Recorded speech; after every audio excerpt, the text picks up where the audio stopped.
नमस्कार मंडळी, स्वागत आहे तुमचं एका नवीन ब्लॉगमध्ये। सकाळी सकाळी थंडी भरपूर होती तरी पण कसोबसं उठलंय। सध्या मी देवघरात एकटोच झोपतोय तर अंथरूण माकाच काढूक लागता।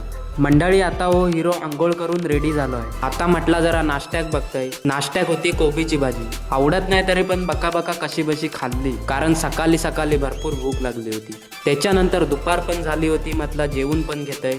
जेवण घेतला आणि मी विठला देवी स्टॉप जवळ आलोय। 5-6 दिवसासाठी पप्पा घराशी आलेलो आणि आता मालवणात जाताय बोटीवर। पप्पा तो पप्पाच असता, कारण घर चालव तेकाच घराच्या लांब राहूक लागतं। घराशी येऊन अनिश म्हणूक लागलो माझे केस काप जरा। मग काय झटकन सामान उठवला, पटकन केस कापले। मग मागणं आरू पण आयलो, त्याचे पण केस कापले। संध्याकाळ झाली होती आणि दूधवाली काकीकडून दूध घेतलेला। मस्तपैकी दूध तापवत ठेवला आणि मी बाहेर आलोय। बघतो तर मम्मी खल्यात शेण काढत होता। थोडा वेळा नाटवला, गॅसवर दूध ठेवलेला आहे। पटकन सशासारखं पलत गेलंय। अजून दूध वर राहिला असता तर सगळा दूधच नासून गेला असता। मी दूध पितोय तवसर तुम्ही सबस्क्राईब करा आणि ब्लॉग बघितल्याबद्दल धन्यवाद।